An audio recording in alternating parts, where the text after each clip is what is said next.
کیونکہ آج کافی business community کے ریپرزینٹیٹیوز یہاں پہ بیٹھے ہوئے ہیں جی، تو میں اس حوالے سے یہ آپ سے جاننا چاہوں گا کہ ہم جب یہ کہتے ہیں کہ آپ اچھی نیت سے کام کریں، نیک دلی سے کام کریں اور اس میں برکت ہوگی، کچھ لوگوں کو سمجھ نہیں آتی ہے کہ یہ اب میں بھی اسی میں شامل ہوں شاید، یہ برکت کیا چیز ہوتی ہے، اس ذرا برکت کو تھوڑا سا واضح کریں۔ جی برکت جاوید صاحب ہم کہتے ہیں کہ جب ہم نیک کام کرتے ہیں، جب ہم دیتے ہیں تو برکت ہے، تو برکت کیا چیز ہے؟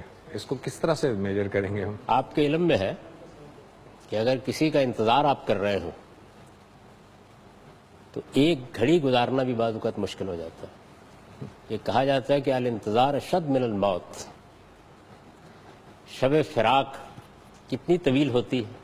آپ کے علم میں ہے کہ بچوں نے ڈاکٹر ضیاء الدین سے کہا تھا کہ دعویٰ بڑا ہے علم ریاضی میں، آپ کو طول شب فراق ذرا ماپ دی، تو اس کا طول ماپنا آسان کام نہیں ہوتا۔ یہ کیا چیز ہے؟ یعنی وہی 2 گھنٹے آپ کے لیے قیامت بن گئے۔ اچھا، آپ کا کوئی محبوب آپ کے پاس آ گیا ہے، کوئی اچھا دوست آپ کے پاس بیٹھا ہوا ہے، معلوم ہوتا ہے کہ مہینے اڑتے چلے جا رہے ہیں۔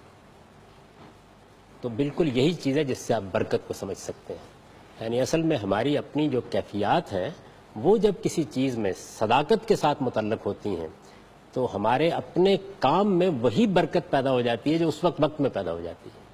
یہ تو ہے اس کا ایک خارجی پہلو۔ اس کا ایک داخلی پہلو بھی، انسان صرف خارج میں جو کچھ کر رہا ہوتا ہے وہی نہیں ہوتا، اس کی اپنی نفسیات اس کے بہت سے کاموں پر اثر انداز ہو رہی ہوتی ہے۔ اگر آپ نے ایک کام کو کرنے کا فیصلہ کیا ہے اور اس میں آپ اللہ سے دعا کر رہے ہیں، آپ نیکی اور خیر کے جذبے سے وہ کام کر رہے ہیں، آپ کے باطن میں ایک خاص طرح کا ابتہاج اور سرور ہے اس کے لیے، آپ چاہتے ہیں کہ آپ کا پروردگار اس سے خوش ہو، تو آپ کی نفسیات کے یہ سارے لوازم بھی اس کام سے متعلق ہو جاتے ہیں اور ان کے اثرات بھی ہونا شروع ہو جاتے ہیں۔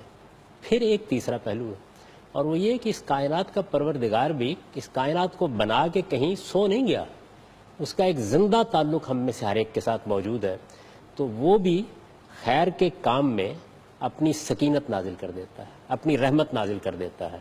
وہی نتائج جو عام حالات میں 2 نکلنے تھے وہ 4 نکلنے شروع ہو جاتے ہیں۔ یہ ہمارا روزمرہ کا تجربہ ہے، اسی کو ایک سادہ سے لفظ میں ہم برکت سے تعبیر کر لیتے ہیں۔